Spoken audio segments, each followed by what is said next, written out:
ஏதோ அனைத்து இந்திய அண்ணா திராவிட முன்னேற்றத்தில் இருக்கிற சில முன்னாள் அமைச்சர்கள் பதவி ஆசைக்காக இன்றைக்கு ஆளும் கட்சியோடு ஆதரவாக வாக்களித்திருக்கிறார் என்று. யாருக்கு பதவி ஆசை, யாருக்கு என்பதை அவர் மனசாட்சியை தொட்டு சொல்ல வேண்டும். நான் சொல்றேன், உங்களுக்கும் புள்ள இருக்குது, எனக்கும் புள்ள இருக்கிறான், கேட்டுக்கோ. முன்னாள் முதலமைச்சர் அவர்களே, உங்களுக்கு ஒரே புள்ள, எனக்கு ஒரு பையன் ஒரு பொண்ணு. இந்த இடத்துல இப்ப சொல்றேன், உங்களுக்கு தைரியம் இருந்தால் வாங்க, என் புள்ளைய கொண்டாந்து நிறுத்துறேன், உன் புள்ளைய கொண்டாந்து நிறுத்தா, என் புள்ளை மேல தலை மேல சத்தியம் வச்சு சொல்றேன், நீங்கள் சொன்னது என்ன என்ன என்ன சொன்னீங்க? திமுகவோடு உங்களுக்கு உறவும் இல்லை எதுமா? என்ன சொன்னீங்க? 4ஆம் தேதி தேர்தல் முடிந்து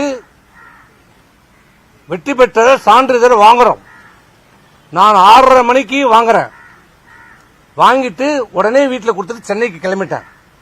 வந்து கொண்டே இருக்கிறேன். ஒரு 7:30 மணி இருக்கும் நான் செங்கல்பட்டு தாண்டும் போது. யார் என்று பேரெல்லாம் கேட்காதீங்க, அதெல்லாம் கேட்காதீங்க, சொல்ல மாட்டேன்.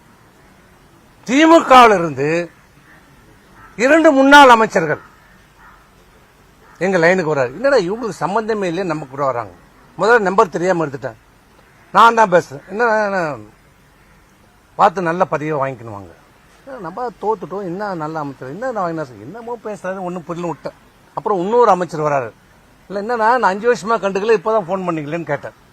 இல்ல எல்லாம் நல்லபடியா போகுது, எல்லாம் நல்லா பாத்துங்க, நல்லா அமைச்சர் என்னமோ சொல்றாங்க, எனக்கு ஒன்னும் புரியல.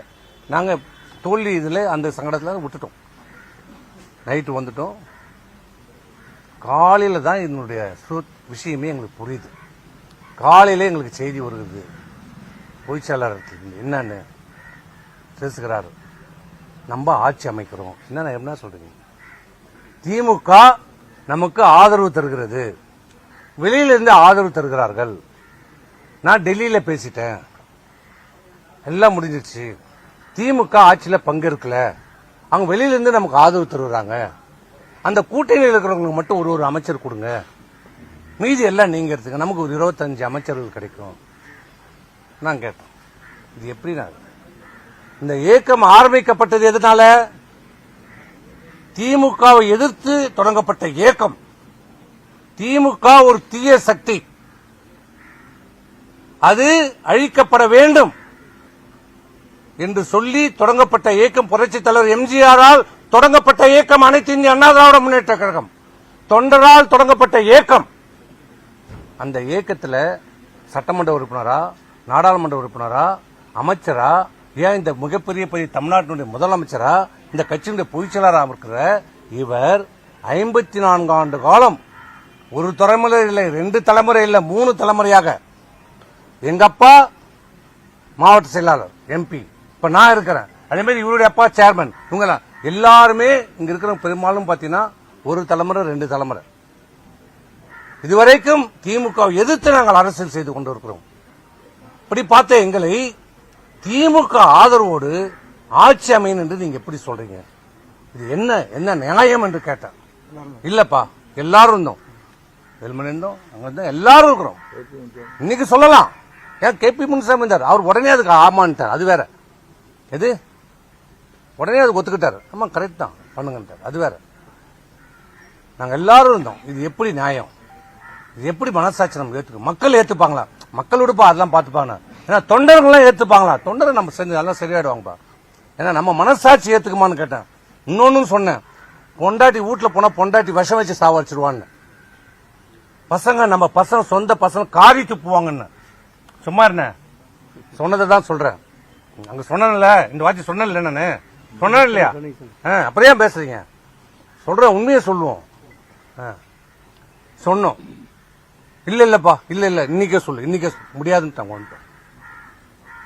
இன்னொரு உண்மையும் சொல்றேன், இது உங்களுக்கு ஏற்கனவே தெரிஞ்ச உண்மை, நீங்க ஏற்கனவே வெளியிட்டு இருக்கீங்க. இப்ப சொல்றேன், கேட்டுக்குங்க.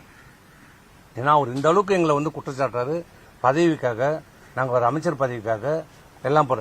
அப்ப இவரு என்ன சன்னியாசம், இவரு என்ன இது எதுக்கு வந்த அரசியல் செய்யறவங்க எல்லாம் பதவிக்கு வரணும் தான் நினைப்பாங்க. இது இப்ப இவர் மட்டும் எதுக்கு இருக்கிறாரு? இன்னைக்கு எதுக்கு அதிமுக இந்த தேர்தலில் படுதோல்வி அடைஞ்சிருக்கிறது. ஆனா அதை ஏத்துக்க மனமில்லாத இன்னைக்கு சொல்கிறார் மிகப்பெரிய வெற்றின்றார். 47 தொகுதியை ஜெயிச்சது மிகப்பெரிய வெற்றின்னு சொல்றார். இப்படிப்பட்டவரை பொதுச் செயலாளராக வச்சிருந்தா என்ன பண்ண முடியும்? இது வெற்றியா? மிகப்பெரிய தோல்வி சொல்றார். வெற்றி பெற்றிருக்கிறோம் சொல்றார். ஆனா இதே அம்மா 96ல சட்டமன்ற தேர்தலில் தோல்வி அடைஞ்சாங்க. தைரியமா சொன்னாங்க, இந்த தோல்விக்கு நான் பொறுப்பேற்றுக் கொள்கிறேன் என்று சொன்னாங்க. அவங்க அம்மா, அவங்க பொதுச் செயலாளர், ஆண்மை மிக்கவர், ஆளுமை மிக்கவர். வெற்றியும் கொண்டாடணும், தோல்வி வந்தா அந்த தோல்வி ஏற்றுக்கிற மனப்பக்குவம் இருக்கணும். அந்த மனப்பக்குவம் இன்னி வரைக்கும் அவர்கிட்ட கிடையாது. 19ல தோத்தோம், 21ல தோத்தோம், 24ல தோத்தோம், 26ல தோத்துருவோம். இன்னி வரை எந்த தோல்விக்கும் பொறுப்பேற்கவில்லை அவர். நான் நேற்றே சொல்லிட்டேன், தோல்வி நான் அவரை மட்டும் தனிப்பட்ட முறையில் நான் குற்றச்சாட்டு. இந்த தோல்வியில் எல்லாருக்கும் பங்கு இருக்குது, நாங்களும் ஒத்துக்கிறோம், எங்க எல்லாருக்கும் பங்கு இருக்குது. ஆனா அந்த உண்மையை ஏற்றுக்கொள்ள அவர் மறுக்கிறார்.